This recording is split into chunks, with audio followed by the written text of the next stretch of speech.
এখন আমাদের সঙ্গে আছেন বিএনপির আন্তর্জাতিক বিষয়ক সম্পাদক ব্যারিস্টার রুমিন ফারহানা। ব্যারিস্টার রুমিন ফারহানা আমাদের সাথে ব্রাহ্মণবাড়িয়া থেকে সংযুক্ত হচ্ছেন। ব্যারিস্টার ফারহানা, আপনাকে আমাদের অনুষ্ঠানে স্বাগত জানাই। আপনি আমাদের সাথে যুক্ত হয়েছেন, সেজন্য আমাদের শুভেচ্ছা ও কৃতজ্ঞতা জানাবেন। আমাদের সাথে আরো থাকছেন রাজনৈতিক বিশ্লেষক জনাব মোহাম্মদ ইশাক। জনাব মোহাম্মদ ইশাক ঢাকা থেকে আমাদের সাথে যুক্ত হয়েছেন। আপনাকে আমাদের অনুষ্ঠানে স্বাগত জানাই, আপনাকে শুভেচ্ছা ও কৃতজ্ঞতা আমাদের সাথে যুক্ত হওয়ার জন্য। আমি আমি আমি আমি আমি অনেকগুলো বিষয় নিয়ে আমরা যেহেতু আলোচনা করতে চাই, আমরা একই কিছু বিষয় নিয়ে আপনাদের দুজনের কাছে একই প্রশ্ন করতে চাই। আমি জনাব ইশাক, আপনাকে দিয়ে যদি একটু শুরু করতে পারি একই বিষয়। ব্যারিস্টার ফারহানার কাছ থেকে আমি শুনবো যে আজকে নারীর ডাকে মৈত্রী যাত্রা কর্মসূচি থেকে নারী ও প্রান্তিক জনগোষ্ঠী সুরক্ষা নিশ্চিত এবং গুজব ও ধর্মীয় উস্কানির বিরুদ্ধে ব্যবস্থা নিতে অন্তর্বর্তী সরকারের প্রতি একটা দাবি জানানো হয়েছে। তো আমরা সেই দাবিমালার মধ্যে দেখছি যে যারাই নির্বাচন করতে আসবে বা ভোট চাইতে আসবে, নির্বাচনী অঙ্গীকারের মাধ্যমে তাদের পরিষ্কার করতে হবে যে নারী, শ্রমিক বা শ্রমজীবী, জাতিগত, ধর্মীয়, ভাষাগত, লৈঙ্গিক সংখ্যালঘুদের অধিকারের ব্যাপারে তাদের অবস্থানটা কি, মানে তাদের রাজনৈতিক, অর্থনৈতিক ও ব্যক্তিগত মুক্তির বিষয়ে তার অবস্থান কি, এটা যদি আমরা একটা একটা করে এক লাইনে শুনি জনাব ইশাক আপনার কাছে, যে আসলে নারীদের অধিকার বা কি হওয়া উচিত আপনি যদি একটু বলেন। শ্রমিকদের, জাতিগত, যারা ধর্মীয়ভাবে মেইনস্ট্রিম না, ভাষাগতভাবে মেইনস্ট্রিম না, তাদের আসলে রাজনৈতিক, অর্থনৈতিক এবং ব্যক্তিগত অধিকার কি হওয়া উচিত বলে আপনি মনে করেন, জনাব মোহাম্মদ ইশাক? ধন্যবাদ খালেদ মহিউদ্দিন ভাইকে আমাকে আপনাদের অনুষ্ঠানে ডাকার জন্য। শুরুতে আমি কয়েকটা জিনিস বলবো। জুলাইয়ের পর প্রাথমিকভাবে আমি খুব একটা আগ্রহী ছিলাম না এই ধরনের টক শো করতে, এবং আরো অনেককে আমি অনুৎসাহিত করেছি। এখানে একটা রিজন ছিল, আমাদের মেইন স্ট্রিম মিডিয়া গত 15 বছরে তাদের ভূমিকা কি, সেই ভূমিকার পুনর্মূল্যায়ন ছাড়া আমরা যদি আবার তাদের সাথে নিজেদেরকে অ্যালাইন করি, তাহলে আমরা রিকনসিলিয়েশন প্রসেসটাকে বাধাগ্রস্ত করছি কিনা সেটার একটা বিষয়। তো তারপর সবাই আসছে যেহেতু, তারপর আমিও আসলাম, এবং আপনাকে ধন্যবাদ যে আমাকে ডেকেছেন। কিন্তু জনাব মোহাম্মদ ইশাক, আপনি যে কথাটা তুললেননি, আপনার কি মূল্যায়ন হয়েছে গত 15 বছরে আমাদের ভূমিকা কি ছিল? আপনি মূল্যায়ন করেছেন, মানে কোনো কজ, মানে কোনো একটা কন্টেন্ট অ্যানালিসিস করেছেন কিনা? হ্যাঁ, আমার তো মূল্যায়ন আছে। আমরা এগুলো নিয়ে আমি ব্যক্তিগতভাবে লেখালেখি করেছি, আমরা একটা রিসার্চও করেছিলাম। সিটিজেন ইনিশিয়েটিভ একটা সামাজিক সংগঠন থেকে, অ্যান্টি ফ্যাসিস্ট কোয়ালিশন, তাদের একটা প্ল্যাটফর্ম আছে, সেখান থেকে আমরা যৌথভাবে একটা কন্টেন্ট অ্যানালিসিস করেছিলাম যে কিভাবে মূলধারার গণমাধ্যমগুলো হাসিনার 15 বছরের শাসনকে বৈধতা দিয়েছে। তো আমি এখানে আলোচনা শুরু করার আগে আপনাকে প্রথমে অনুরোধ করবো যেটা, যে কাইন্ডলি প্লিজ আমাকে একটু সময় দিবেন কথা বলার জন্য। এবং কারণ আপনি যদি সাউন্ড বাইট চান তাহলে এটা একটা বিষয়, আর যদি আমার কথাটা আপনি তো ইশাক, আপনি তো আক্রমণাত্মক কেন? আমি কেন আপনার থেকে সাউন্ড বাইট চাবো বলেন তো আমাকে? আপনি প্রথমে এসে বললেন যে এই ধরনের অনুষ্ঠানে আসতে আমি নিরুৎসাহিত করছি। কি আক্রমণাত্মক হবো আপনার জন্য আমি? আপনি আমার বলেন তো, মানে আপনারা এইসব অ্যাপ্রোচ পাইছেন? আমি আপনার থেকে সাউন্ড বাইট কেন নিব? আপনি আমার বলেন তো, আপনার থেকে সাউন্ড বাইট আমি কেন নিব? আমি কোন জায়গায় গিয়ে আপনার সাউন্ড বাইট আমি ব্যবহার করবো আপনার থেকে আমার সাউন্ড বাইট নিতে হবে? আপনি আমার বলেন তো। আপনারা, আমি এত ভদ্রভাবে এতভাবে একটা জিনিস জানতে চাইলাম, আপনি এই শিবের গীত কেন গাচ্ছেন? আপনি আমার বলেন তো, মানে আপনি কি প্রমাণ করতে চাচ্ছেন? আপনি আমার বলেন। আপনি আমার প্রশ্নের উত্তর দেন দয়া করে, যে আপনি বলেন যে নারী, শ্রমিক, জাতিগত, ধর্মীয়, ভাষাগত, লৈঙ্গিক এবং এই ধরনের, মানে আমি জানি না, আপনি প্রশ্নটা জবাব দেন। আমি আপনার কন্টেন্ট অ্যানালিসিস বা আপনি কি কন্টেন্ট অ্যানালিসিস করছেন আপনি আমাকে জানায়েন, আমি এটা দেখব না পরে। আচ্ছা, ঠিক আছে। এই যে আপনি বললেন যে শিবির গীত, এখানে এই ধরনের লোডেড কোশ্চেন, এইটার মধ্যে আমি কোনো লোডেড কোশ্চেন করি না ইশাক, আমি কোনো লোডেড কোশ্চেন করি নাই। আমি আপনাকে কোশ্চেন করছি, কোশ্চেনের পরিপ্রেক্ষিতে আপনি যে কথা বলছেন সেই কথার প্রেক্ষিতে আমি বলছি যে আপনি ইররিলেভেন্ট ভাবে এই কথাটা এখন আপনি বলতেইছেন। আমি আপনার থেকে সাউন্ড বাইট চাচ্ছি। লোডেড কোশ্চেন আমি করলাম না, আপনি মন্তব্য করলেন। আমি কিন্তু যদি শব্দটা ব্যবহার করেছি, এবং যারা আপনি যদি শব্দটা, আমি বলি ইশাক, যদি শব্দটা আপনি ব্যবহার করবেন যখন আপনি এটার মধ্যে আসবেন, পড়বেন, অভিজ্ঞতা হবে, তারপর আপনি বলবেন। আপনি আগে থেকে কেন বলবেন? আজকে কিছু বলছেন ভাই, আপনি রাজনৈতিক বিশ্লেষক মানুষ, আপনার একটা মত থাকতেই পারে। আমরা 2 পয়সা সাংবাদিক, আপনি বলেন, আপনার যেটা বলতে ইচ্ছা করে আপনি বলেন।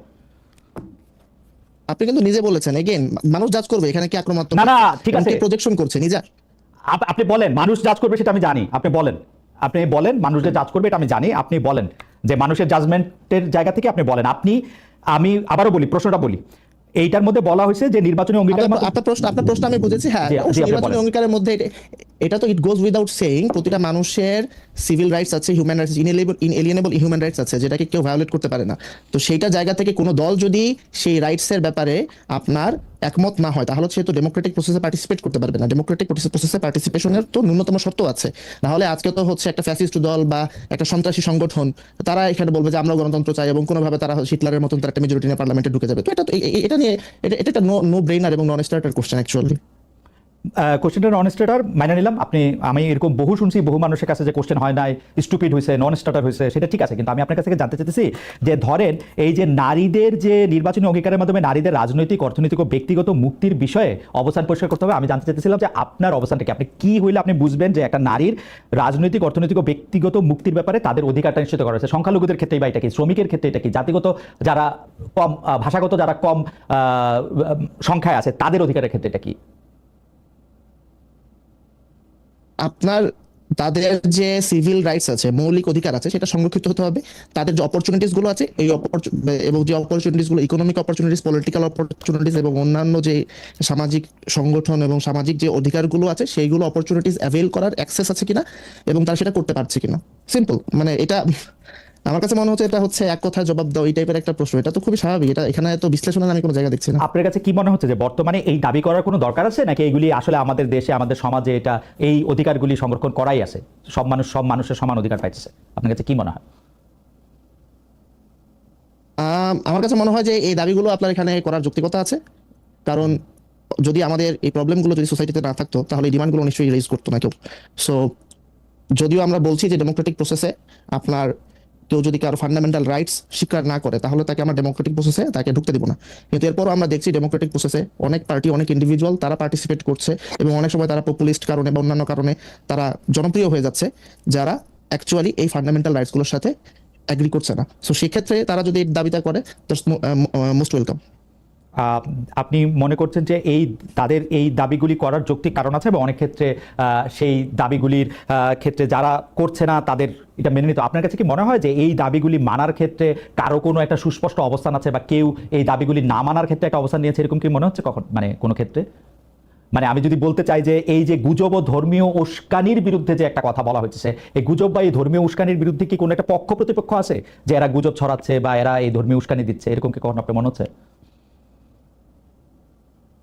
আচ্ছা, আপনি প্রথমে প্রশ্নটা শুরু করেছিলেন যে হচ্ছে নারীর সিভিল রাইটস এর জায়গা থেকে, পলিটিক্যাল রাইটস এবং অন্যান্য বেসিক রাইটস থেকে। জি। তো এখানে আমরা আসলাম হচ্ছে গুজব এবং ধর্মীয় উস্কানি আর একটা ইয়ে থেকে। তো এখন ধর্মীয় উস্কানিকে তারা কিভাবে ডিফাইন করছে, আই থিঙ্ক ওখানে একটা কন্টেস্টেশন হবে, ওখানে একটা ইন্টারপ্রিটেটিভ একটা প্রবলেমের মধ্যে আমরা পড়বো। এখানে নানান পক্ষ নানানভাবে বিষয়টাকে দেখার চেষ্টা করবে। কেউ বলবে এটা তার ধর্মের পার্ট অ্যান্ড পার্সেল, আবার কেউ বলবে যে এটা হচ্ছে ধর্মের ইনস্ট্রুমেন্টালাইজেশন বা হচ্ছে ধর্মীয় উস্কানি। আবার গুজব, আওয়ামী লীগ তো ফেক নিউজ, সত্যকেও ফেক নিউজ বলেছে, আবার ফেক নিউজকে সত্য বলে চালিয়ে দিয়েছে, এরকম আপনার এখন আরো অনেক পার্টি তারা তাদের মতন করে ট্রুথ ক্লেম হাজির করবে। সো আই থিঙ্ক ওখানে একটা প্রবলেম হবে।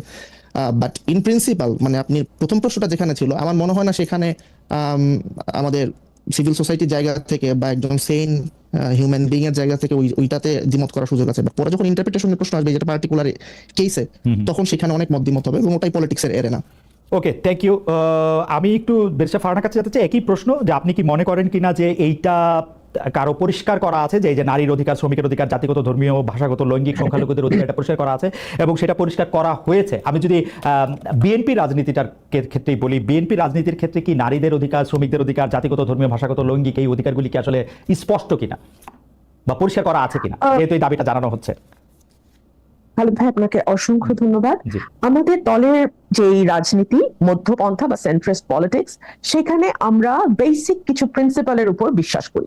সেই বেসিক প্রিন্সিপালের মধ্যে আছে নাগরিক অধিকার, নারী পুরুষের সমান অধিকার, আছে শ্রমিকের অধিকার, আছে অন্যান্য যে ক্ষুদ্র জাতিগোষ্ঠী তাদের অধিকার। এবং আমি যদি একজন আইনজীবী হিসেবে বাংলাদেশের কনস্টিটিউশনটা ধরি, আপনি দেখবেন কনস্টিটিউশনে এই সকল ক্ষেত্রে, যেই ক্ষেত্রগুলো নিয়ে আমরা এখন কথা বলছি, আলাদাভাবে বলে দেওয়া আছে যে তাদের ব্যাপারে পজিটিভ ডিসক্রিমিনেশন হয় এরকম আইনও তৈরি করা যাবে। অর্থাৎ সমাজে পিছিয়ে পড়া যে জনগোষ্ঠী, তার মধ্যে আনফরচুনেটলি সংখ্যার দিক থেকে না হলেও সমাজের নানান নিয়ম কানুন, সামাজিক নানান রীতিনীতির কারণে এবং political atmosphere, definitely, because nothing is outside politics, everything is political. So সেই জায়গা থেকে দেখতে গেলে রাজনৈতিক, সামাজিক এবং আমাদের যেই মানে দেশের যেই কালচার, সেইখান থেকে দেখতে গেলে নারীও পিছিয়ে পড়া জনগোষ্ঠীর একটা অংশ।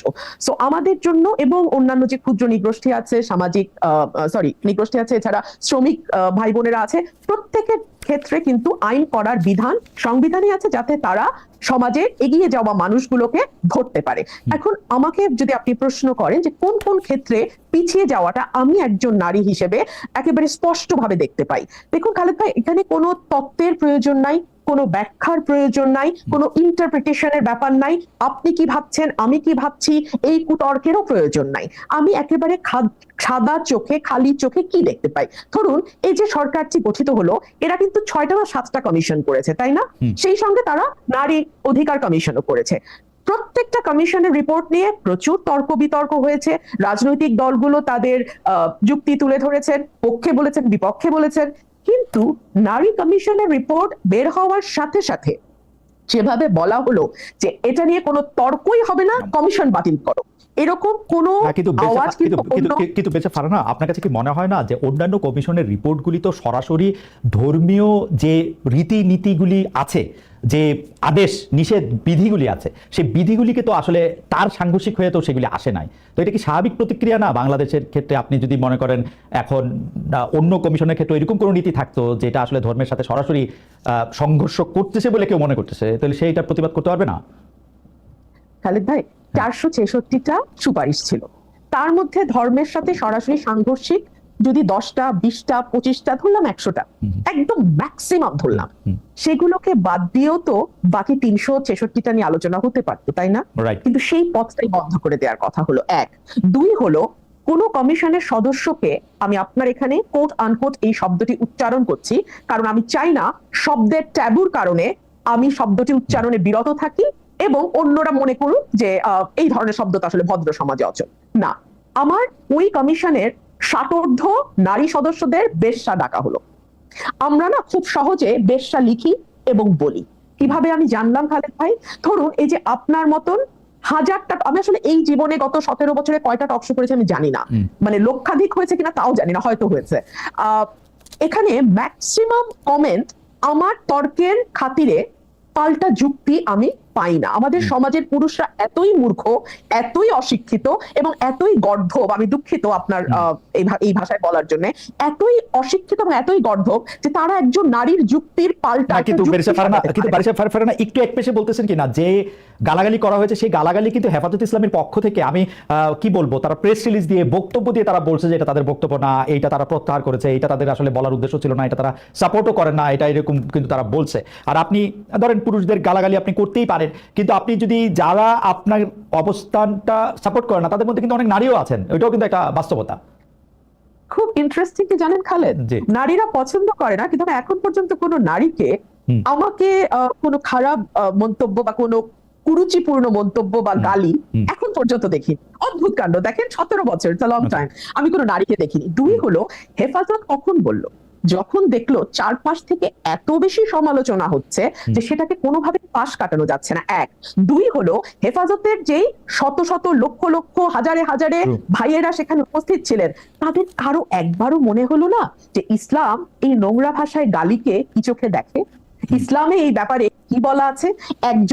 একজন ভাইও কি উঠে দাঁড়িয়ে প্রতিবাদ করে বলেছেন যে আমার ধর্ম এই ধরনের গালিগালাজ প্রশ্রয় দেয় না, অ্যালাউ করে না? কেউ তো বলেন নাই। সেখানে শুধু যে হেফাজতের ভাইরা ছিলেন আমার তা নয়, আমার এনসিপির ভাইরাও ছিলেন, আমার অন্যান্য ইসলামপন্থী দলের ভাইরাও, হেফাজতে আরেকটা আছে ইসলামিক আন্দোলন হাত পাখা যে, হ্যাঁ, তারাও সম্ভবত ছিলেন, মানে মোটামুটি সবাই ছিলেন এবং সবাই খুব স্বাভাবিক ভাবে নিয়েছেন কেন জানেন? আমি আপনাকে বলি, একটা লাইন, আমাদের মনে, মগজে, মস্তিষ্কের ভেতরে প্রথিত আছে মেয়েদেরকে নিয়ে জাতা বলা যায়, জাতা লেখা যায়, জাতা করা যায়, কারণ তাদেরকে আমরা আসলে মানুষ হিসেবেই ট্রিট করি না, ওরা সাব হিউম্যান। তো এই যে আমার আরেক ভাই আজকে আমার সঙ্গে যুক্ত হয়ে বলছিলেন না যে না এটা তো সবার জন্যই হিউম্যান রাইটস, আগে তো নারীকে আপনি হিউম্যান হিসেবে আপনার স্বীকার করতে হবে, তাই না? একটা সাব হিউম্যান হিউম্যান রাইটসের কথা বলছেন। বেশি পারে না, আপনি যদি একটু বিএনপির চোখ দিয়ে আপনি এই অধিকারগুলির কথা একটু বলতেন, যে নারী, শ্রমিক, জাতিগত, ধর্মীয়, বিএনপি দল হিসাবে তার অঙ্গীকারটা এই জায়গা থেকে সে কেমন হয় দেখে প্র্যাকটিক্যালি, মানে যেহেতু আপনি আজকে অনেকগুলি বিষয়, আপনি একটু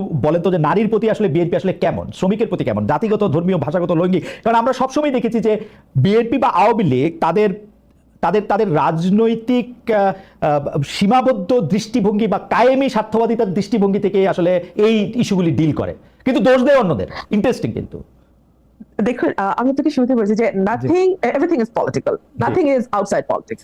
সো এই দৃষ্টিকোণ থেকে যদি আপনি দেখেন নারীর ব্যাপারে বিএনপি কি ধরনের মনোভাব পোষণ করে, আমি আমার নিজের ব্যক্তিগত অভিজ্ঞতা আপনার সাথে শেয়ার করি। ধরুন আমার আমার দল যখন 2018 সালে নির্বাচনে গেল, আমার যে কনস্টিটুয়েন্সি ব্রাহ্মণবাড়িয়ায়, সেই কনস্টিটুয়েন্সিতে আগের 7 বারের এমপি ছিলেন।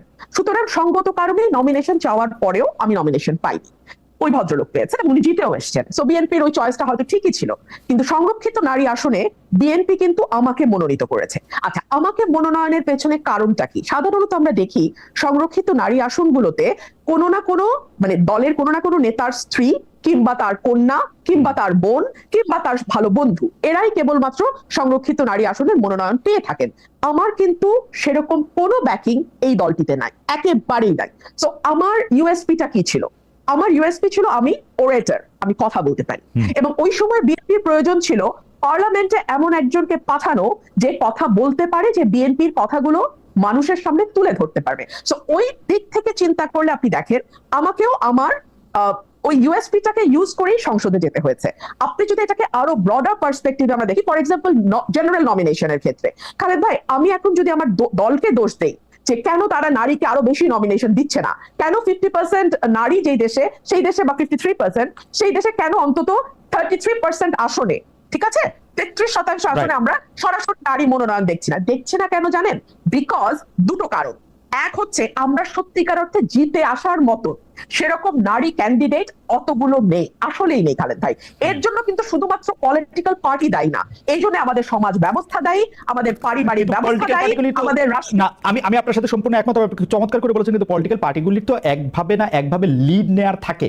এখন আমরা যত বেশি জামাত শিবিরের, এনসিপির বা আওয়ামী লীগের সমালোচনা করি এটা না করার ক্ষেত্রে, সেই সমালোচনাটা আসলে বিএনপির এগেইনস্টও আসলে করতে পারবো কিনা, বিএনপি মুখে যা বলে আসলে সেটা প্র্যাকটিক্যালি তা করে কিনা। খালেদ ভাই, আমি কিন্তু মনে করি যে ডিসক্রিমিনেশন যেটাকে বলা হয় শুধুমাত্র নারী হবার কারণে, আমরা যদি এভাবে let's put it in this way, just because তুমি নারী সো তুমি ওই জায়গায় যেতে পারবে না, না, বিএনপি এটা বিশ্বাস করে না। কেন আমি বলি আপনাকে, আমাদের প্রত্যেকটা আসনে কিন্তু জরিপ হয় খালেদ ভাই, একটা দুটা না, কয়েকটা জরিপ হয়, দলের কয়েকটা জরিপ হয়, এজেন্সিগুলোর জরিপ হয়। এই জরিপের রিপোর্ট কিন্তু দলের একেবারে টপ পর্যন্ত যায়।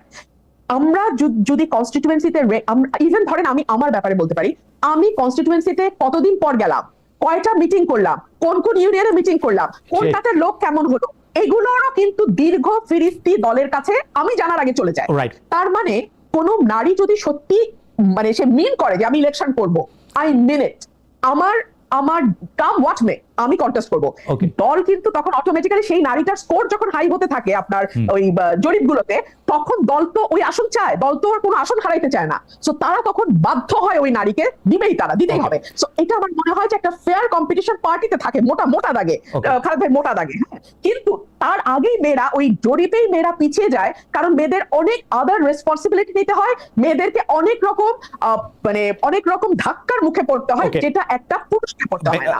বেশাফারনা, আমরা আবার আসবো আপনার কাছে। আমি একটু জনাব মোহাম্মদ ইশরাক আপনার কাছে যেতে চাই। আপনি আসলে যেহেতু রাজনীতির বিভিন্ন গতি প্রকৃতি বিশ্লেষণ করেন, গত কয়েকদিনে আপনার রাজনৈতিক বিশ্লেষণের মধ্যে আপনি জানেন সেগুলো নিয়ে পক্ষে বিপক্ষে নানা ধরনের আলোচনা হয়েছে, বিভিন্ন আমি আপনাকে একটু পড়ে শোনাচ্ছি। আপনি জগন্নাথ বিশ্ববিদ্যালয়ের বর্তমান সরকারের একজন উপদেষ্টা জনাব মাহফুজ আলমের মাথায় বোতল ছুঁড়ে মারা নিয়ে আপনি বলেছেন, আমি আপনাকে কোট করছি, বোতল কে ছুঁড়ে মেরেছে তা তো মুখ্য না, কোনোদিনই মুখ্য ছিল না, মুখ্য হচ্ছে এটা নিয়ে যে রাজনীতি হবে সেটা জাসি দায়ী। অর্থাৎ আপনি ওদের জামাত শিবিরকে বলেছেন এই কারণে যে আপনি পরিষ্কার করবেন সেটা জাসি বোতল ছুঁড়ে মেরেছে, জাসি দায়ী কারণ জাসি সবাইকে শত্রুতে পরিণত করেছে, এমন কেউ আর অবশিষ্ট নাই যে জাসির পক্ষে কথা বলবে। লাস্ট আপনি বলছেন যদি সবাই মিলে একটা মিথ্যাকে সত্য বলে তাহলে মিথ্যাই সত্য, জাসি এই সত্যটা বোঝে নাই জন্য শাহবাগে হেরেছে, আবার হারবে। আপনি যদি একটু আমাদের ব্যাখ্যা করেন, জাসি বলতে আপনি নিশ্চয়ই জামাত শিবিরকে, আমার মনে হচ্ছে যে আপনি নিশ্চয়ই জামাত শিবিরকে বুঝিয়েছেন, আপনি এটা যদি একটু আমাদেরকে ব্যাখ্যা করেন। আর আমি একটু আপনার জন্য একটা ছোট্ট করে একটু বলি আমাদের দর্শকদের জন্য, যেই ছোট ছোট ক্লিপিংসগুলি দেখা যায়, আমি দর্শকদের অনুরোধ করব আপনারা দেখবেন যে এগুলি আমরা ঠিকানা থেকে আসলে এগুলি আমরা কখনো মানে একদম শর্টস যেগুলি আমরা করি সেগুলি বাদে অন্য অনেকগুলি জায়গা থেকে, এইখান থেকে একটা কথা সেখান থেকে একটা কথা দিয়ে যেগুলি করা হয় সেগুলির সাথে কিন্তু আমাদের কোনো সম্পর্ক নাই, আপনারা নিশ্চয়ই এগুলি বুঝতেও পারেন। সেজন্য সাউন্ড বাইট বা এই জাতীয় জিনিসের ক্ষেত্রে আমাদের এই টকশোর কোনো উদ্দেশ্য থাকে না। জনাব মোহাম্মদ ইশরাক, আপনি যদি একটু বলেন আপনার এই বোতল ছুঁড়ে মারা রাজনীতিটা যদি আমাদেরকে একটু বলেন। জনাব মোহাম্মদ ইশরাক।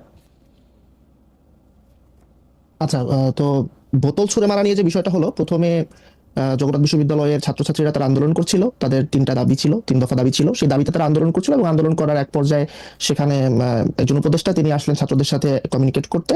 তো তিনি যখন কথা বলছিলেন তখন সাংবাদিকরাও ছিল, তখন হুট করে একজন বোতল ছুঁড়ে মারলো, পানির বোতল, প্লাস্টিকের, খানিকটা হয়তো পানিও ছিল, তারপর সেটা তার মাথায় যেয়ে লাগলো। তো এরপর তিনি সেখান থেকে চলে গেলেন এবং চলে যাওয়ার পর উনি ইনফরমালি এবং ইনডাইরেক্টলি এবং ওনার যে সংগঠন আছে, ছাত্র সংগঠন আছে, তারা ইনডাইরেক্টলি এবং ইনফরমালি ডাইরেক্টলি তারা এটাকে জামাত শিবিরের উপর ব্লেম করলো। আজকে আমরা জানতে পারলাম যে ছেলেটা হচ্ছে তাকে ডিবি কার্যালয়ে নিয়ে যাওয়া হয়েছিল, পরে সেই উপদেষ্টা তাকে ছাড়িয়ে নিয়েছেন অর সামথিং, এরকম কিছু একটা হয়েছে। বাট গত কয়েকদিন, 1-2 দিন আপনার এই পুরো বিষয়টা জামাত শিবিরের উপর দায় চাপানোর একটা বিষয় ছিল। তো সে সময় জামাত শিবির যে কাজটা করলো, তারা বিভিন্ন ধরনের ফ্যাক্ট এবং বিভিন্ন ধরনের তথ্য সামনে আনার মাধ্যমে তারা বোঝানোর চেষ্টা করলো যে এই কাজটার সাথে তারা জড়িত না। কিন্তু আমি যেহেতু অ্যান্টি ফাউন্ডেশনাল স্কুল অফ থটে বিশ্বাস করি এবং এসেনশিয়ালিস্ট নোশনের বাহিরে, তো আমি মনে করি যে আসলে রাজনীতি এইভাবে সত্য দিয়ে বা ফ্যাক্ট দিয়ে হয় না। এখানে পারসেপশন এবং ট্রুথ এই দুটো মিলেমিশে একাকার হয়ে যায়। 5ই আগস্টের পর থেকে বাংলাদেশে সবচেয়ে বাজে রাজনীতি করেছে জামাত শিবির, অথচ জামাত শিবিরের জন্য 5ই আগস্টের পর থেকে সবচেয়ে ভালো রাজনৈতিক ময়দান ছিল। আমার জন্মের পর থেকে সম্ভবত আমি কখনো, বা আমার বোধ বুদ্ধি হওয়ার পর থেকে আমি কখনো জামাত শিবিরের জন্য এত ভালো পলিটিক্যাল ফিল্ড কখনো দেখিনি। কিন্তু তারা যেটা করেছে, তারা সকল পক্ষকে, রাজনৈতিক পক্ষকে তারা এলিয়েনেট করেছে। ধরেন বিএনপির কথা ধরেন, BNP is a mature political party, দীর্ঘদিন ধরে তারা রাজনীতি করেছে, রাষ্ট্র ক্ষমতায় বহুবার ছিল, তারা কিন্তু বিভিন্ন জনের সাথে ফর্মাল ইনফর্মাল অ্যালায়েন্সে আছে। সো বিএনপির পক্ষে শুধুমাত্র বিএনপি না, বিএনপির বাহিরেও আরো অনেকে কথা বলছে, এবং বিএনপি যেহেতু গভর্নমেন্ট ইন ওয়েটিং, তাই বিএনপির পক্ষে কথা বলার জন্য অনেকের মধ্যে একটু উসখুসো করে। কিন্তু জামাত শিবির তারা বর্তমান প্রেক্ষাপটে বা 5ই আগস্ট পরবর্তী প্রেক্ষাপটে তারা যদিও দ্বিতীয় বৃহত্তম দলে পরিণত হলো, সে সময় তাদের সামনে কিন্তু সুযোগ ছিল এরকম একটা অ্যালায়েন্স করে, একটা বিরোধী জোট বা হচ্ছে একটা দ্বিতীয়, বিএনপি একটা শক্তি, তারপর তারা একটা শক্তিতে পরিণত হবে। বাট তারা কিন্তু কোনোখানে তারা অ্যালায়েন্সে যায় নাই। প্রথমে তারা এনসিপির সাথে পরকিয়া করেছে, কোনো ফর্মাল আন্ডারস্ট্যান্ডিং এ যায়নি, তারা কোনো লিখিত কোনো চুক্তি না, সামনাসামনি প্রকাশ্য কোনো জোটে না, কোনো কিছুতে যায়নি। এখন তারা অনেকে বিট্রেড ফিল করছে যে এনসিপি এখন আওয়ামী লীগ নিষিদ্ধ হওয়ার পর কেন জামাত শিবিরের বিরুদ্ধে ক্ষুব্ধ হলো।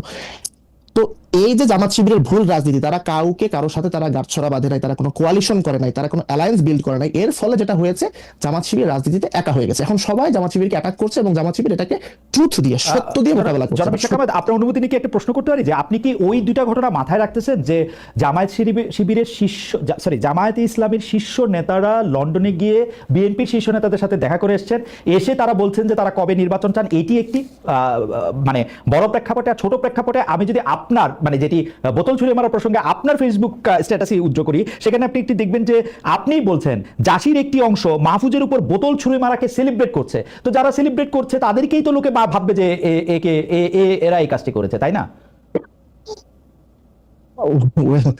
সেলিব্রেট করা আর কাজটা করা, এটার মধ্যে তো একটা সিগনিফিক্যান্ট ডিফারেন্স আছে।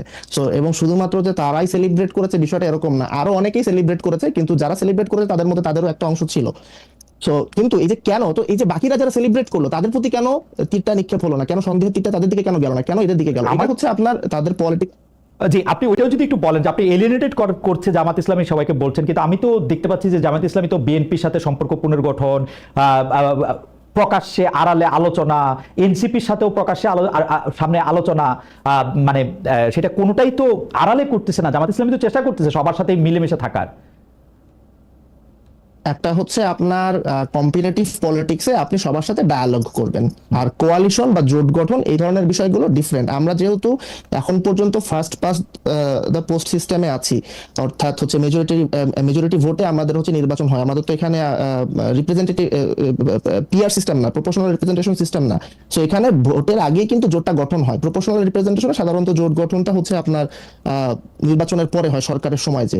তো এখন জামাত কি বিএনপির সাথে জোটে গিয়েছে বা এই ধরনের কোনো আলোচনা আমি কিন্তু দেখিনি। হ্যাঁ, তারা কথা বলেছে, ডায়ালগ তো তারা সবাই করছে। প্রসঙ্গ তো নির্বাচনের সময় আসুক, তফসিল ঘোষণা হোক, তারপরে তো এটা তো সময় আছে। মানে জামায়াত এনসিপির সাথে নির্বাচন, মানে আমি বোঝার জন্য, যারা মোহাম্মদ ইশাক বেয়াদবি নেবেন না, আপনি বোঝার জন্য আমি বলতেছি, মানে আপনি কেন এটা ভাবতেছেন যে জামায়াত আর এনসিপির সাথে জোট করবেই না বা জামায়াত আর বিএনপির সাথে জোট করবে, এটা কি শেষ কথা বলে দেওয়ার সময় এসছে কিনা? কারণ আমি দেখতে পাচ্ছি যে জামায়াত চেষ্টা করতেছে আসলে কারো না কারোর সাথে থাকার।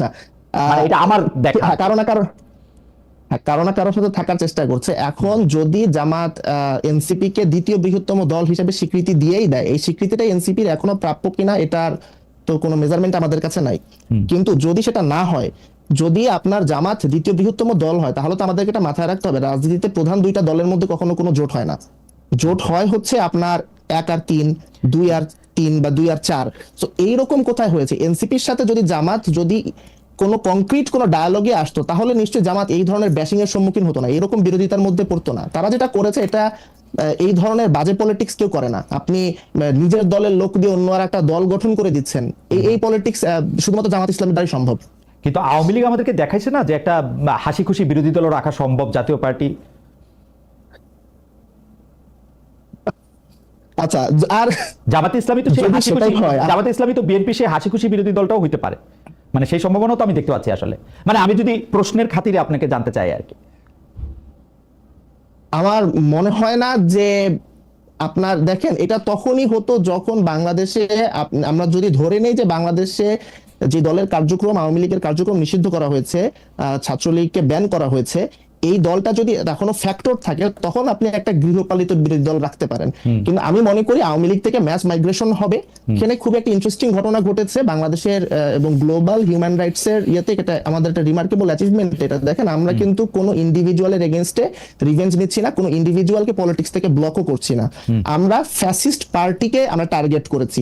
এখানে যারা হিটারটো ফ্যাসিস্ট ছিল এবং যারা এই দলের সাথে নানানভাবে নানান কারণে যুক্ত ছিল, ব্যক্তিগত কারণ থাকতে পারে, আপনার প্রলোভন থাকতে পারে, কোর্শন থাকতে পারে, তারা কিন্তু পলিটিক্সে রিহেবিলিটেট হবে। সো আমি মনে করি এটা ম্যাস মাইগ্রেশন হবে, তারা অন্যান্য দলে চলে যাবে। অন্যান্য দলে চলে যাওয়ার পর সেখানে তার সুযোগ আমি মনে করি নাই।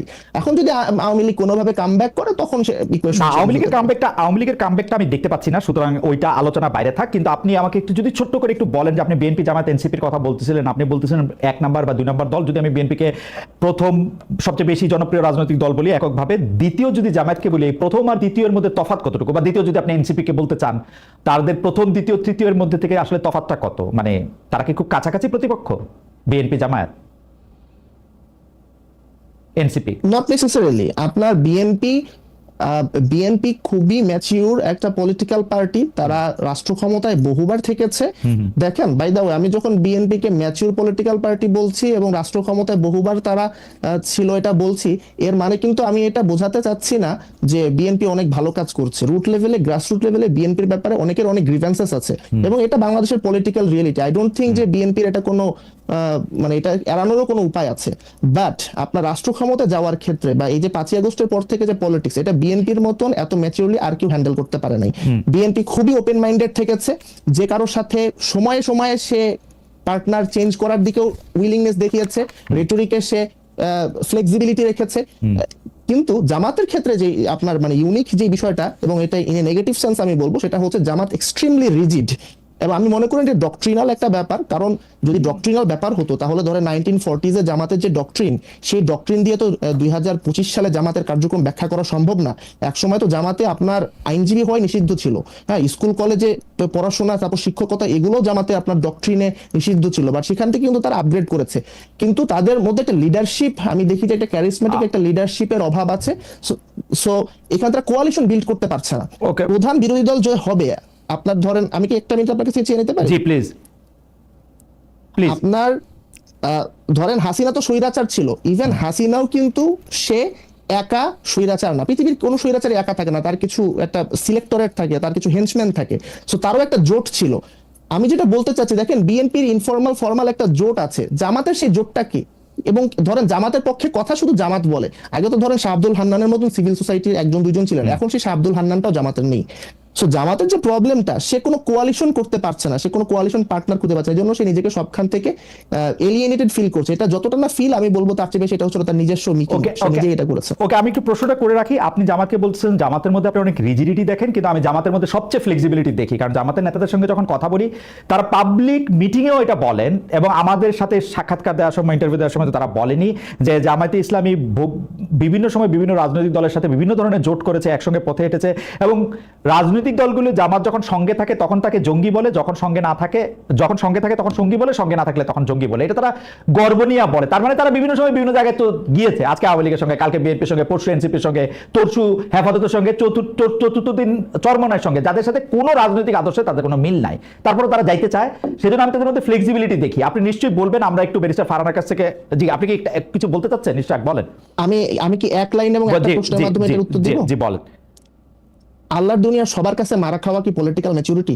আমি আপনার কথা বুঝতে পারি না, আপনি কি একটু সত্যিকারের বাংলা ভাষায় একটু কথা বলতে পারেন? আমি জানি না আপনি একটু চেষ্টা করবেন কিনা যে এটা যাতে আরো, এটা একটা ফ্যামিলি প্রোগ্রাম এবং এই প্রোগ্রামের মধ্যে আমার কাছে এগুলি কুলনেস লাগে না আর কি। আমি মারা খাওয়া বলেছি, আমার মনে হয় না যেটা, আমি জানি না, আমি এটা মানে জানি না, আপনি যেটা বোঝা যায়। আপনি যদি সবার কাছে বিটেন আপ হন, মানে আপনি যদি সবার কাছে হেরে যান, হ্যাঁ তো মারা খাওয়া, তো হ্যাঁ এটা মানে মারা খাওয়া, এটা কেন? ওকে, আমি জানি না, ঠিক আছে। আমার মনে হয় আপনাকে আসলে আপনার দর্শকরা বা ওরা নিশ্চয়ই আপনাকে বুঝতে পারছেন আপনি কি বলছেন, আমি বুঝি আর না বুঝি। আপনার কাছে আসবো আবার আমি। বেশি ফারহানা, আমি দর্শকদের কাছে জানতে চাইছিলাম আপনার কাছে প্রশ্ন করার আগে, যে জাতীয় সঙ্গীত, জাতীয় পতাকা, ৭১-এর স্বাধীনতার পক্ষে কথা বললে জীবন চলে যায় বলেছেন বিএনপি নেতা রুহুল কবির রিজভী। আমরা দর্শকদের কাছে জানতে চেয়েছিলাম ছাত্রদল নেতা, ঢাকা বিশ্ববিদ্যালয়ের ছাত্রদল নেতা সাম্য হত্যা নিয়ে এই মন্তব্য সঠিক বলে মনে করেন কিনা। শতকরা ৩৭% মনে করছেন সঠিক, শতকরা ৬৩% মনে করছেন সঠিক নয়। কিন্তু ব্যারিস্টার ফারহানা, আমার একদম একটা স্পষ্ট প্রশ্ন, আসলে বাংলাদেশে এই যে জাতীয় সঙ্গীত, জাতীয় পতাকা, ৭১-এর স্বাধীনতার পক্ষে কথা বলা বা কারা তার সঙ্গী হবে, কারা জঙ্গি হবে, এই জিনিসগুলি কিন্তু ৭৮ সালের পর থেকে, বিএনপির প্রতিষ্ঠার পর থেকে বিএনপি আসলে লিড করেছে, জাতিকে বিএনপি পথ দেখিয়েছে, বিএনপি ইনক্লুশন করেছে, বিএনপি আজকে যাদেরকে মুনাফেক বলে তাদের গাড়িতে জাতীয় পতাকা দিয়েছে, বিএনপি পলিটিক্যালি তাদের দীর্ঘদিনের পরীক্ষিত রাজনৈতিক নেতাদের বঞ্চিত করে জামাত নেতাদের হাতে ধানের শীষ তুলে দিয়েছে, জোট করে যা করার না তাও করেছে। এখন হঠাৎ করে জামাত এত খারাপ হয়ে গেল, আমি জনাব ইশাকের সাথে একদম একমত। যদি আজকে সিনারিওতে আওয়ামী লীগ থাকতো, ওর যদি জামাতকে লাগতো, তখন কিন্তু জামাত এত খারাপ হইতো না। বিএনপির এই রাজনীতিটাকে আপনি অনেক স্বার্থবাদী, আপনি আপনাদের এই রাজনীতিটাকে অনেক স্বার্থবাদিতার রাজনীতি আপনি মনে করেন কিনা? দেখুন, বিএনপি ভোটের রাজনীতি করে, আওয়ামী লীগও ভোটের রাজনীতি করে। বাংলাদেশে এই ভোটের রাজনীতিতে, বাংলাদেশে নয় মানে সারা বিশ্বব্যাপী ভোটের রাজনীতিতে জোট একটা খুবই কমন একটা ফেনোমেনা, এবং সেই জোট গঠন আওয়ামী লীগও যেমন এক সময়ে জামাতের সঙ্গে যুগপৎ আন্দোলন করেছে, বিএনপিও সেভাবে জামাতের সঙ্গে ২০০১ সালে গিয়ে জোট করেছে। কিন্তু গত ১৫ বছর আমরা যেভাবে মুক্তিযুদ্ধের ইতিহাস বিকৃতি, সকল কৃতিত্ব একজনের হাতে দিয়ে দেওয়া, মুক্তিযোদ্ধার তালিকার মধ্যে হাজারে হাজারে ভুয়া মুক্তিযোদ্ধা ঢোকানো, কিংবা ধরুন একেবারে legal frame, digital security act করে দিয়ে মুক্তিযুদ্ধের ব্যাপারে কি করা হয়েছে। বিএনপি কিন্তু ৩বার রাষ্ট্র পরিচালনার দায়িত্বে ছিল অতীতে, কিন্তু কখনো কিন্তু আমরা তেমনটি ঘটতে দেখি নাই। হ্যাঁ, আমি অস্বীকার করবার কোনো উপায় নাই, বিএনপি জামাতের সঙ্গে জোটের রাজনীতি করেছে, বিএনপি নিজামী গাড়িতে পতাকা তুলে দিয়েছে, মন্ত্রিত্ব দিয়েছে, এগুলো অস্বীকার করবার কিছু নেই, এগুলো ইতিহাস, এগুলো আমরা সকলেই জানি। তবে বাংলাদেশের রাজাকারের গাড়িতে প্রথম পতাকা আওয়ামী লীগ কিন্তু যখন তারা ক্ষমতায় এসেছিল ৯৬ সালে, তখন কিন্তু তারা তুলে দিয়েছিল নুরু রাজাকারের গাড়িতে, আমরা যদি নামটা যদি ভুল না করে থাকি, হ্যাঁ, তো তারা তুলে দিয়েছিল। সো একটা বিষয় বলেন। না, আমি কিছু বলতে চাইছি না, আমি শুধু মনে করাই দিতে চাচ্ছি যে আমি এটা আওয়ামী লীগের আমলে বিএনপি নেতৃবৃন্দকে খুব বলতাম, আওয়ামী লীগের নেতৃবৃন্দকে খুব বলতাম, কিছু হলে বিএনপি জামাতের দোষ দিত, তো তা আমি ওদেরকে মনে করাই দিতাম যে ভাই আপনি তো দল করেন আওয়ামী লীগ, বিএনপি জামাত কি করলো সেটার অনুসরণ কেন করেন? না, আমি জাস্ট এটুকুই বলতে চাইছি যে দুটো দলই কিন্তু ভোটের রাজনীতিতে জোট করেছে, বিভিন্ন সময় বিভিন্ন দলের সঙ্গে জোট করেছে। আমি আজকে একটা খবরের দিকে আপনার একটু দৃষ্টি আকর্ষণ করি। বাংলা আত্মরের ইতিহাস পরিবর্তনের উদ্যোগ ইউনূস সরকারের, isn't it a very alarming news? এবং সেই নিউজটার ভেতরে যখন আপনি ঢুকবেন, আপনি দেখবেন সেখানে বলা হচ্ছে জামাতে ইসলামী আরো দুটো দল, হ্যাঁ, এই দুটো দল ইসলামপন্থী, তাদের ব্যাপারে ৭১-এর এই দল তিনটার নাম বাদ দিতে হবে ইতিহাস থেকে। পরবর্তীতে এই ব্যাপারে জামুকা জানতোই না, যখন জানতে পারলো তখন তাদের তীব্র প্রতিবাদের মুখে এইটুকু বলা হলো যে তৎকালীন জামাতে ইসলামী এবং অন্য দুটো ইসলামিক দলের আগে তৎকালীন শব্দটা বসিয়ে দেয়া হবে। তো আমি মাত্র কিছুক্ষণ আগে আমি নিউজটা দেখেছি, সো আমি আসলে পুরোটা পড়তে পারিনি। এই নিউজটার ভেতরে খুব পরিষ্কার বলে দেওয়া আছে যে মুক্তিযুদ্ধের ইতিহাস থেকে কিভাবে জামাতকে এবং জামাতের অ্যালাইড যে পলিটিক্যাল পার্টিগুলো ছিল সেই সময় তাদেরকে বাদ দেবার একটি চেষ্টা আমরা লক্ষ্য করছি। আপনি দেখুন এই সরকারের আগে যে সরকারটি ছিল ইমিডিয়েটলি বিফোর আওয়ামী লীগের যে সরকার, তাদের ব্যাপারে আমি সংসদে দাঁড়িয়ে একবার বলেছিলাম যে বাংলাদেশের ইতিহাসে এত বেশি মুক্তিযুদ্ধের বিপক্ষের কোন শক্তি আওয়ামী লীগের মতন কোনোদিন ক্ষমতায় আসে নাই। বিকজ আওয়ামী লীগ যেটা করেছে, বাংলাদেশের মুক্তিযুদ্ধের যে মূল স্পিরিট, সাম্য, মানবিক মর্যাদা, সামাজিক ন্যায় বিচার এবং গণতন্ত্র, এই প্রতিটা জিনিসকে গত 15 বছরে তারা ধ্বংস করে দিয়েছে। আমি একটু আপনার সাথে শামিল হই এই ব্যাপারে, আমি আপনার সাথে সম্পূর্ণ একমত। আওয়ামী লীগ সবচেয়ে বেশি মুক্তিযুদ্ধের যে স্পিরিটটার কথা তারা বলেছে তার বিপক্ষে তার প্রতিটা অবস্থা ছিল কি বলে প্রাতিষ্ঠানিক মানে প্রতিষ্ঠানগুলিকে ধ্বংস করা থেকে শুরু করে গণতন্ত্রকে বজায় না রাখা, মানে সমাজতন্ত্র নিশ্চিত না করা, ধর্মনিরপেক্ষতা, জাতীয়তাবাদের ক্ষেত্রেও তারা 10-0 পেয়েছে। একদম। কিন্তু আপনি যদি একটু বিএনপির রাজনীতিটা যদি একটু বলেন একটু সুবিধা। দেখুন, বিএনপির হাত ধরে কিন্তু এই যে চতুর্থ সংশোধনী, যেটা বাংলাদেশের সংবিধানের মূল স্পিরিটটাকে নষ্ট করে দেয়, একদলীয় শাসন ব্যবস্থার দিকে নিয়ে যায়, আজীবন রাষ্ট্রপতি ঘোষণা করার দিকে নিয়ে যায়, সেই জায়গা থেকে বাংলাদেশকে মুক্ত কিন্তু বিএনপি করেছে। বাংলাদেশের সংসদীয় গণতন্ত্র সেটাও বিএনপির হাত ধরে এসেছে। আমি একবারও বলছি না যে বিএনপির শাসন আমলে বাংলাদেশ বেহেশত ছিল, বাট তারপরেও তো রাজনীতির আলোচনা তুলনামূলকের ভিত্তিতেই হয় সব সময়। সো অন্য যে পলিটিক্যাল পার্টিগুলো ক্ষমতায় ছিল তার চেয়ে বিএনপির পারফরমেন্সের দিক থেকে যদি আপনি হিসাব করেন, কোনো দল পারফেক্ট না, কিন্তু তারপরেও যদি আপনি তুলনামূলক একটি চিত্র করেন, তাহলে বিএনপির সঙ্গে আমি খুবই বিনীত ভাই বলি অন্য কোনো রাজনৈতিক দলের কোনো তুলনাই হয় না। আপনি দেখুন, বিএনপি 31 দফা দেওয়ার আগে ভিশন 2030 দিয়েছিল, সেটা দিয়েছিল 2016 সালে দেশনেত্রী বেগম খালেদা জিয়া। খুব ইন্টারেস্টিং, বিএনপি অনেকগুলি সংস্কার প্রস্তাব করেছে, 31 দফা খুব ভালো, কিন্তু যেই বিএনপি বুঝতে পেরেছে তারা ক্ষমতার খুব কাছাকাছি এসেছে, তখন সকল ধরনের সংস্কারের বিপক্ষে তারা একটা দাঁড়িয়ে গেছে, কারণ তারা বুঝতে পারতেছে যে তাদেরকে আওয়ামী লীগের মতো করে দেশ শাসন করতে হবে। তাদেরকে আরেকজন মানে মানে আমি কি বলবো, মানে শেখ হাসিনাকে আদর্শ মেনেই প্রধানমন্ত্রী হতে হবে। একদম না খালেদ ভাই, আমি আপনাকে খুবই বিনীত ভাবে আমি আপনার সঙ্গে ডিফার করছি। আপনি একটু সময় দেন, আমি বলি কেন ডিফার করছি। আচ্ছা, বিএনপি যেটা বলেছে যে যেই সংস্কারগুলো মূল, যেমন প্রধানমন্ত্রী, রাষ্ট্রপতি, মন্ত্রী পরিষদের মধ্যে ক্ষমতার ভারসাম্য, এক ব্যক্তি পরপর 2বারের বেশি প্রধানমন্ত্রী হতে না পারা, সংসদে আপার হাউস লোয়ার হাউসের প্রভিশন আনা, আর্টিকেল 70 সংশোধন করা, এই প্রতিটাই কিন্তু সাংবিধানিক সংস্কার। এবং সাংবিধানিক সংস্কার আর্টিকেল 142 অনুযায়ী একটা নির্বাচিত সংসদ ছাড়া, যেই সংসদে 2/3 মেজরিটির ভোট লাগবে, মানে 2/3 সংসদ সদস্যের ভোট লাগবে সংবিধানে কোনো পরিবর্তন বা সংস্কার আনতে। সো বিএনপি বলেছে যে যদি আগামীতে বিএনপি বা যেই দলের রাষ্ট্র ক্ষমতায় যায়, সংবিধান সংস্কার করার জন্য 2/3 মেজরিটি দরকার, তো সেই 2/3 মেজরিটি যদি তারা পায় তাহলে ডেফিনেটলি তারা এই সংস্কারগুলো করবে। বাট যে জায়গাটাতে আমি বলছিলাম যে 2016 সালে কিন্তু বিএনপি একটু যদি শেষ করেন, যদি একটু শেষ করেন, তবে বিএনপির বক্তব্য আমার কাছে বিশ্বাস করার কোনো কারণ নাই। কারণ হচ্ছে যে বিএনপি বলছিল যে বিচার বিভাগকে আলাদা করবে, সেটা ব্যারিস্টার সৈয়দ ইশতিয়াক আহমেদের সময়, আপনি 2001 সালে আপনি মনে থাকবেন, তিনি আলাদা করতে চেয়েছিলেন, বিএনপি বলেছিল যে ক্ষমতা এসে করবে, 5 বছর কিন্তু করে নাই। আর এখন তো ওই সময় তো করবে বলে করে নাই, এখন করবে না বলতেছে, এখন কি আর করবে জীবনে? খালেদ ভাই, আমি শুধু বলবো যে সময়ই এই কথাগুলোর উত্তর দেবে। বিচার বিভাগ স্বাধীন করবে না, এটা কি বিএনপি একবারও বলেছে? স্বাধীন বিচার বিভাগ করবে বলছিল, তারপরও করে নাই। এটা তো সংস্কার তো করবে না, মানে 2বারের বেশি প্রধানমন্ত্রী থাকতে পারবে না, এটা করবে না বলছে বিএনপি, তাহলে কি আর করবে? ওইটা করবে বলছিল না, বেঁচে পারেন। আমি আপনাকে বলি, বিচার বিভাগ আলাদা করার ব্যাপারে সকল প্রস্তুতি ব্যারিস্টার সৈয়দ ইশতিয়াক আহমেদ আইন উপদেষ্টা হিসেবে নিয়ে রেখেছিলেন 2001 সালে। তখন এটি করতে চেয়েছিলেন, বিএনপির পক্ষ থেকে বলা হয়েছিল আমরা আসি, আমরা এটি করব। তারপরে 2001 থেকে 2006 সাল পর্যন্ত বিএনপি ক্ষমতায় ছিল, বিচার বিভাগ আলাদা হতে সময় লেগেছে আরেকটি তত্ত্বাবধায়ক সরকার আসা। তো সেটি তো তারা বলছিল যে তারা করবে, তাও 5 বছরে করে নাই। এই ক্ষেত্রে তারা বলতেছে যে 2বারের বেশি প্রধানমন্ত্রী না থাকার যে অপশন, সেটা তারা কোনোদিন মানবে না। তো যেটা মানবে না, এটাকে কোনোদিন করবে না, এটা করবে না। কেন করবে না আমি সেটা আপনাকে বলি।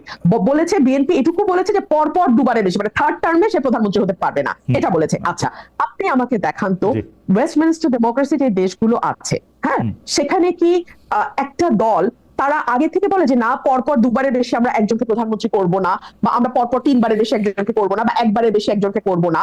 এটা তো দলের নিজস্ব সিদ্ধান্ত যে তারা কাকে প্রধানমন্ত্রী করবে, কাকে প্রধানমন্ত্রী করবে না। এই স্বাধীনতাটুকুকে আমরা দলকে দিব না? হ্যাঁ, দিব। বেঁচে পারে না। আমি আপনার কাছে আবার আসবো, জনাব ইশাককে একটু শুনে আসি। শুধু আমি একটু এটা বলে রাখি, দলের কোনো সিদ্ধান্ত নেওয়ার ক্ষমতা নাই দলের টপকে চেঞ্জ করার। আমরা গত 40 বছরে তাই দেখছি। ওয়েস্টমিনস্টারের উদাহরণ আপনি দিলেন, ওয়েস্টমিনস্টার ডেমোক্রেসি বাংলাদেশে আইসা ওই যে, মানে আমি কি বলবো, পথিক তুমি পথ হারাই আছো, আমরা নামে বলি আর কি। যে মানে মানে ওয়েস্টমিনস্টার ডেমোক্রেসি বাংলাদেশে এটা ডিফারেন্ট ডেমোক্রেসি, এটা আসলে আমাদের স্টাইল। আমি একটু জনাব ইশাকের কাছে না আপনার কাছে আসি, আমি বেঁচে পারা না, আপনি এই বিষয়ে একটু নতুন করে একটু বলবেন।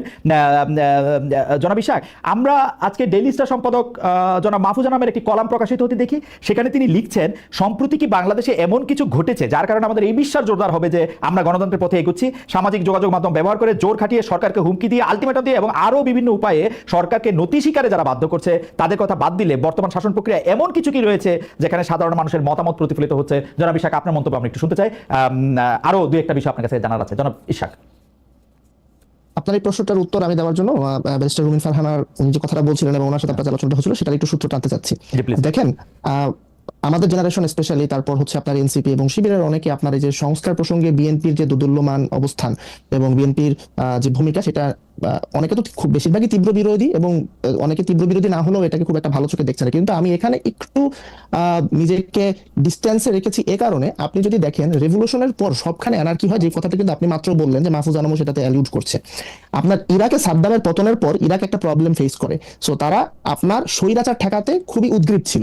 স্বৈরাচার ঠেকাতে আপনার হচ্ছে ওই যে পাওয়ার করিডোর গুলোকে আপনার সেপারেট করা, সেপারেশন অফ পাওয়ার, এই বিষয়গুলোতে অনেক বেশি এমফাসিস দেয়। কেউ যেন স্বৈরাচার হতে না পারে। আপনি যেমন বললেন যে বিএনপি তাহলে হাসিনার মতো সরকার চালাতে চায় কিনা, এইটাতেই সকল সংস্কার প্রক্রিয়া মানে তাদের ফোকাস নিবদ্ধ ছিল। কিন্তু পরবর্তীতে যেটা হলো, এত বেশি হচ্ছে আপনার ক্ষমতার ভরকেন্দ্র তৈরি হলো যে কেউ আর গভর্নেন্সটাকে ডেলিভারি করতে পারছে। গুড গভর্নেন্স তো পরের কথা, তখন আগেই তো ভালো ছিলাম, এই ন্যারেটিভটা তৈরি হলো এবং মানুষের মধ্যে মনে হলো যে এইরকম এনার্কি যদি তৈরি হয় তাহলে তো একটা মানে আপনার অ্যাটলিস্ট কেউ তো একটা স্টেবিলিটি আপনার এখানে আনুক, বিদেশিরা ওটা খুশি হয়, কারণ তারাও তো ব্যবসা বাণিজ্য করতে হবে, দেশের মানুষও তো অস্থির। আপনি যদি খেতে না পারেন তাহলে শুধু বাক্সিদের দিয়ে আপনি কি করবেন, আপনার যদি এখানে ইন্ডাস্ট্রি বন্ধ হয়ে যায়।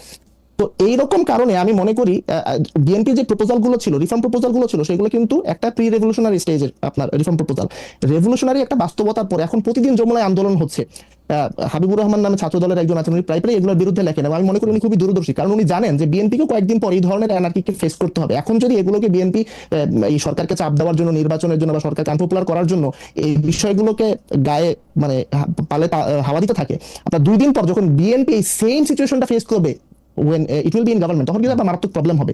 সো এই পোস্ট রেভলিউশনারি সিনারিওতে আপনাদের নেপোলিয়নের উত্থান কেন ঘটলো? কারণ এখানে রেইন অফ টেরর চলছিল, এনার্কি চলছিল।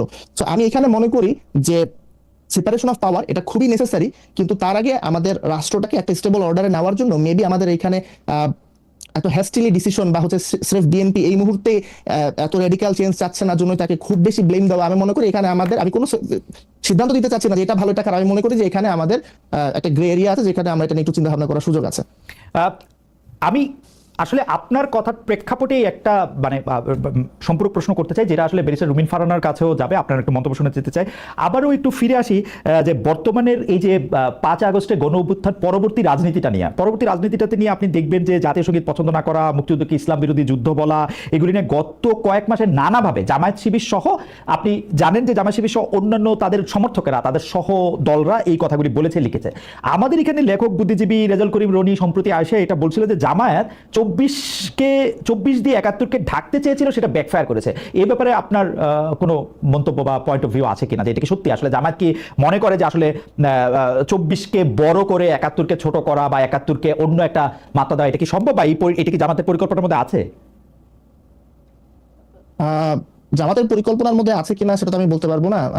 আল্লাহ আমাকে ক্ষমতা দেয়নি তাদের অন্তর ঢুকে চেক করার। বাইরে দেখে কি এটা অনেকে বাইরে দেখে কি আপনার দেখেন, আপনার যে বিতর্কগুলো আছে এই বিতর্কগুলো কিন্তু নতুন না এবং বিষয়গুলো এমনও না যে এই বিতর্কগুলোতে অন্য কেউ এর আগে পার্টিসিপেট করে নাই। যেমন গতকালকেই দেখলাম যে বিএনপির একজন কেন্দ্রীয় নেতা AK ওয়াহিদুজ্জামান, ওনার একটা স্ট্যাটাস সম্ভবত 2019 বা 21 সালে সেটা ভাইরাল হয়েছে, যে উনি সেখানে জাতীয় সঙ্গীত পরিবর্তনের ব্যাপারে কথা বলেছেন। কর্নেল ওলি, আমি ভুল করে না থাকলে উনিও মুক্তিযুদ্ধ করেছেন, উনিও কিন্তু জাতীয় সঙ্গীত পরিবর্তনের ব্যাপারে কথা বলেছেন। আমার বহু আগে খেয়াল আছে, যদি স্মৃতি করে না থাকে, বর্তমানে যে বিডিআর তদন্ত কমিশনের প্রধান, উনিও মুক্তিযুদ্ধ করে ওখান থেকে ওয়ারকোর্স থেকে আপনার সেনাবাহিনীতে কমিশন লাভ করেন, উনিও কিন্তু জাতীয় সঙ্গীত পরিবর্তনের ব্যাপারে কথা বলেছেন। তো পত্রপত্রিকায় পড়েছি এটা নাকি জিয়াউর রহমানের আমলে, এটা নিয়ে ডিবেট আছে, ওনার সময় নাকি এরকম চিন্তা ভাবনা চলছিল। তো এটা আমি মনে করি ডেমোক্রেটিক ডিবেটের পার্ট। এখন আপনার এবং বর্তমানে যে জাতীয় সঙ্গীত আছে সেটা বিরোধিতা করার তো এমন যে কোনো গ্রাউন্ড নাই তা না। আপনি জার্মানিতে থেকেছেন, জার্মানিতে আপনার জাতীয় সঙ্গীত নিয়ে অনেক ডিবেট আছে, ওখানে বলা যায় জাতীয় সঙ্গীত আপনার ফ্যাসিস্ট এরার রেমন্যান্ট আছে, সেটাকে কিভাবে মডিফাই করবে, তারপর ইস্ট ওয়েস্ট ওই কমিউনিস্ট এরার। সো আমরা বিষয়গুলোকে যদি ডেমোক্রেটিক ডিবেটটাকে ওপেন রাখি তাহলে আমার মনে হয় যে এটা আমরা করতে পারবো। এখন এগুলোর মাধ্যমে আসলে জামাত কি অ্যাচিভ করতে চেয়েছে, একটা লেখা যে জিনিসটা আপনি বললেন, ছাত্র সংবাদে একটা লেখা প্রকাশিত হয়েছে আহমেদ আফগানি নামের, সেখানে বলেছে যে অনেক মুসলমান না বুঝে ভুল বুঝে মুক্তিযুদ্ধ গেছে। তো এটা আহমেদ আফগানির, আমি মনে করি যে এটা প্রথমত আহমেদ আফগানির নিজস্ব মতামত, এই মতামত তবে জামাত শিবিরের অনেকেই হোল্ড করেন এবং জামাত শিবিরের বাহিরেও অনেকে হোল্ড করেন, বাট আমি মনে করি না যে জামাত বা শিবির অফিসিয়ালি, বিশেষ করে বর্তমান যে নেতৃত্ব তারা এই বরঞ্চ তারা আসলে 71 জিনিসটাকে পাশ কাটিয়ে যেতে চান, এই কারণে না যে তারা 71 কে ভুলে যেতে চান, বরঞ্চ তারা 71 জিনিসটাকে পাশ কাটিয়ে দিতে চান যাতে করে তাদের মানে তারা যেন এটাকে এমব্রেস করতে পারেন, বিকজ আদারওয়াইজ তো তাহলে তাদের যে দলের পাস লিডারশিপ সেই বিষয়গুলোকে কোশ্চেন হবে। ওকে, আমি ব্যারিস্টার ফারহানার কাছে আমি এই প্রসঙ্গটা দিয়ে আসলে একটু শেষ করতে চাই, এবং দর্শকদের মধ্যে থেকেও এই প্রসঙ্গটা আছে যে আপনি এই জামায়াতের বা বিএনপির এই রাজনীতি বা এনসিপির রাজনীতির ক্ষেত্রে যেগুলি প্রশ্ন, মুক্তিযুদ্ধ, তারপরে হচ্ছে ইসলাম বিরোধিতা বা ধর্ম বিরোধিতা বা সংখ্যালঘুতা ইত্যাদি যে প্রশ্নগুলি আছে, সেই প্রশ্নগুলিকে কিভাবে আপনি ডিল হতে যাচ্ছেন এবং সেটা আসলে কোন দিকে যাচ্ছে। আর এইটার সাথে লাগোয়া প্রশ্নটা হচ্ছে যে আওয়ামী লীগের 15 বছরের কর্তৃত্ববাদী শাসনের বিরুদ্ধে যেসব সাংবাদিকরা নিয়মিত কথা বলেছেন, মানে আমি মানব জমিনের সম্পাদক মতিউর রহমান চৌধুরীর কথা এই মুহূর্তে মনে পড়ছে, তিনি খুবই উচ্চকণ্ঠ ছিলেন, বিশেষ করে জুলাই আগস্ট আন্দোলনের সময় তাকেও আমরা অনেক হতাশ হতে দেখছি। এই ফিলটা আপনারও হচ্ছে কিনা, দুটি মিলিয়ে যদি একটু বলেন। আচ্ছা, আমি প্রথম প্রশ্নটাতে আসি। বিএনপি মুক্তিযোদ্ধার দল, বিএনপি প্রতিষ্ঠাতা শহীদ প্রেসিডেন্ট জিয়াউর রহমান, তিনি বীরুত্তম, তিনি সেক্টর কমান্ডার ছিলেন, এবং বিএনপিতে যত মুক্তিযোদ্ধা যতজন আছেন খেতাবপ্রাপ্ত মুক্তিযোদ্ধা, আমার মনে হয় না, আমি মোটামুটি চ্যালেঞ্জ নিয়ে বলতে পারি আর কোন দলে এত মুক্তিযোদ্ধা আছে। সুতরাং মুক্তিযুদ্ধকে অস্বীকার করা, মুক্তিযুদ্ধের গরিমাকে খাটো করে দেখানো, এটা বিএনপির দল হিসেবে বিএনপির মর্মমূলে আঘাত করে। এর আগের প্রশ্নে আমি আপনাকে যে উত্তরটা দিয়েছিলাম জামাত এবং বিএনপির জোটের ব্যাপারে, আমি আপনাকে পরিষ্কার করে বলেছি ভোটের রাজনীতিতে জোট একটা বাস্তবতা, কিন্তু দ্যাট ডাজন্ট মিন যে দুটো দল যারা জোটবদ্ধ হচ্ছে তারা আদর্শিকভাবে একই আদর্শ ধারণ করে। কারণ যদি একই আদর্শ ধারণ করতো তাহলে তো একটি দলই হতো, তাহলে তার দুটি দল হতো না। দুই হচ্ছে, এই অভ্যুত্থানের পরে যে বিষয়টি আমাকে সবচেয়ে বেশি আহত করেছে সেটি হচ্ছে পলিটিক্স তো আসলে দুই ধরনের, একটা হচ্ছে আইডেন্টিটি পলিটিক্স, একটা হচ্ছে ওয়েলফেয়ার পলিটিক্স। আইডেন্টিটি পলিটিক্স সেটা ধর্মের ভিত্তিতে হতে পারে, জাতির ভিত্তিতে হতে পারে, যেমন গত 15 বছর আমরা জাতির ভিত্তিতে দেখেছি, বাঙালি জাতি, হ্যাঁ, মানে 1000 বছরের বাঙালি জাতি, এই আইডেন্টিটিটাকে আমরা মানে বেস করে পলিটিক্সটাকে রান করতে দেখেছি। ফর এক্সাম্পল ভারতে আমরা মোদির রাজনীতি দেখি, হিন্দুত্ববাদ, হিন্দুকে আইডেন্টিটি ধরে তারপরে তার রাজনীতিটা সেখানে ঘুরপাক খায়। আর পাশাপাশি যেটা ওয়েলফেয়ার পলিটিক্স, সেটা আপনাকে শিক্ষায় আপনি কি করবেন, স্বাস্থ্যে আপনি কি করবেন, সামাজিক সুরক্ষায় আপনি কি করবেন, বৈষম্য নিরসনে আপনি কি করবেন, বেকারের জন্য আপনি কি করবেন, অর্থাৎ কল্যাণমূলক যে রাজনীতি, সেটার একটা আলোচনা, সেটার একটা ডিবেট, সেটার একটা মানে দ্বার উন্মোচন হবে, এই আশাটা আমি করেছিলাম, হয়তো বা খুব বেশি আশা করেছিলাম। কারণ আমি দেখলাম ঘুরে ফিরে আমরা কিন্তু খুবই এমন সব তাত্ত্বিক আলোচনায় নিজেদেরকে আটকে রাখছি, যে আলোচনাটা নিয়ে না, বিশ্বাস করেন আমি তো খুব রেগুলার গ্রামে থাকি, গ্রামে আসি, আমাদের সাধারণ মানুষের ন্যূনতম কোনো চিন্তা নাই। আমি ঢাকায় যখন থাকি আমি ইচ্ছাকৃতভাবে, যদিও আমার প্রয়োজন নাই, আমি ইচ্ছাকৃতভাবে রিকশায় উঠি, পাবলিক ট্রান্সপোর্টে উঠি, সিএনজিতে চড়ি, সো দ্যাট আমি ওই মানুষটির সঙ্গে কথা বলতে পারি, জানতে পারি উনি আসলে কি নিয়ে চিন্তিত, বিকজ ওনারাই তো দেশের মেজরিটি, তাই না, ওনারাই তো মেজর শেয়ার হোল্ডার। ওনারা কিন্তু ওই কল্যাণমূলক রাজনীতি যে বিষয়গুলো নিয়ে আলাপ করে, যে বিষয়গুলোর চর্চা কল্যাণমূলক, আমাদের সময় শেষ হয়ে আসছে, একটু যদি শেষ করেন সময় শেষে।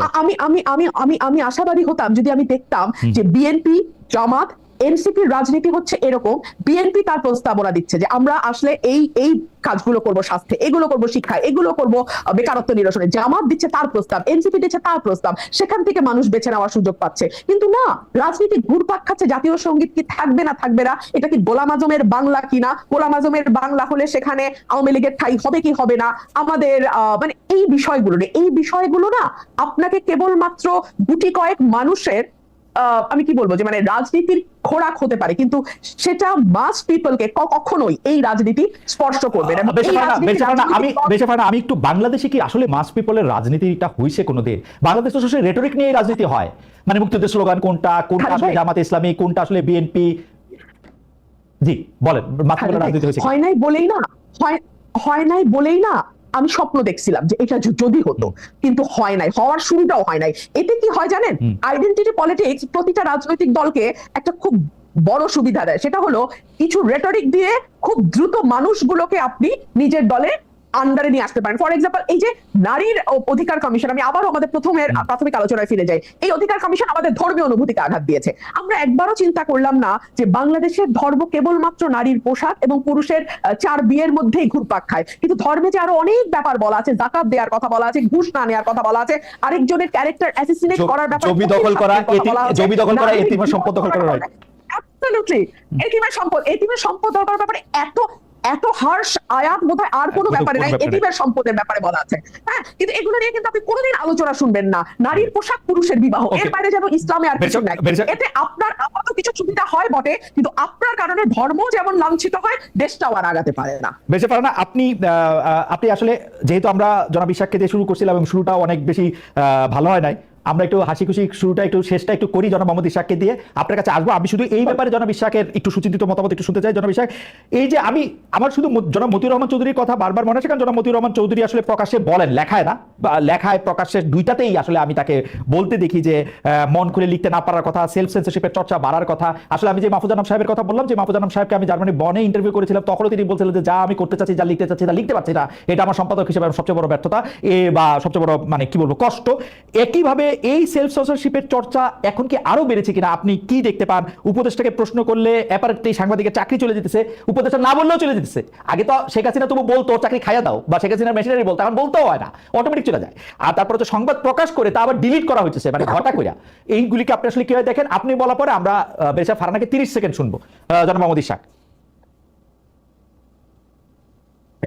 আচ্ছা দেখেন, আপনার এই বিষয়গুলো যেগুলো বললেন, এটা আপনার কিন্তু যে কোনো পোস্ট রেভলিউশনারি সোসাইটিতে এগুলো খুবই কমন ঘটনা। আপনার ওই যে এবং এখন অনেক ফ্রাস্ট্রেশন তৈরি হবে। ইভেন এর আগে জুলাইতে যে ইউনাইটেড ফ্রন্ট ছিল, তাদের মধ্যেও দেখবেন অনেক ধরনের ডিভিশন তৈরি হয়েছে। অনেকে নানান কারণে ডিস্যাটিসফাইড বা তারা মনে করবেন যে অবমূল্যায়িত হয়েছেন। সো তাদের মধ্যে আপনার বিভিন্ন ফিচার্স দেখবেন। আপনার এই যে আমাদের বাংলাদেশ তৈরি হওয়ার পর প্রথম দশকের যে উত্তাল রাজনীতি, সেই রাজনীতির পক্ষ বিপক্ষ, সেটা কিন্তু এই যে 71-এ যারা মুক্তিযুদ্ধ করেছে তাদের মধ্যে নানান পক্ষ। এই যে আহমেদ আফগানি বললো যে অনেক মুসলমান নাকি মুক্তিযুদ্ধ যে পরে তারপর তারা তওবা করেছে, ওরাও কিন্তু ওরকম ঠিক আছে জুলাইতে বুঝি নাই, তখন ভুল করে প্রোফাইল পিকচার লাল করে ফেলছিলাম, কিন্তু আগেও তো ভালো ছিলাম, এরকম একটা কিন্তু এখানে সিমিলারিটি ড্র করার স্কোপ আছে। সো নানান রকম ডিস্যাটিসফ্যাকশন সত্ত্বেও আমি বলবো বর্তমানে পরিস্থিতি আমরা অনেক ভালো আছি। এই কারণে আপনি যেমনটা বললেন যে এখন স্টেট থেকে প্রেশারটা কিন্তু আসছে না, নন স্টেট অ্যাক্টরের প্রেশার বা নন স্টেট অ্যাক্টরের চাপের সাথে আমরা যদি স্টেট অথরিটির চাপকে ওই সাথে ছোট করে একটু মব যুক্ত করি, স্টেট প্রেসার দিল না ধরেন, কিন্তু কেউ বললে আসতাছি ওহেন একটু গরু জব করে আসমু, ওহেন একটু তোমাকে একটু দেখে আসমু, তাহলে একটু ভয় পাবে না মানুষ? এবং স্টেট ওদের বাধা দিবে না, স্টেট বাধা দিবে হচ্ছে পিক এন্ড চুজ ভিত্তিতে। স্টেটে যেটা পছন্দ, যেখানে হাসান আব্দুল্লাহ থাকবে এখানে বাধা দিবে না, হাসান আব্দুল্লাহ না থাকলে বাধা দিবে। আচ্ছা ঠিক আছে, আপনার যমুনার সামনেও যখন হাসনাত আব্দুল্লাহ গিয়েছে, তারপর কিন্তু তাদেরকে সরিয়ে দেওয়া হয়েছে এবং পরে তারা শাহবাগী এবং ইন্টারকন্টিনেন্টাল ওখানে গেছে, বাট ওটা প্রসঙ্গ না। যখন আপনার প্রথম আলোর সামনে যখন হলো গরু জবাই এবং এই ধরনের একটা বিষয় হলো, তখন কিন্তু রাষ্ট্র ভায়োলেন্টলি তাদেরকে রিমুভ করেছে।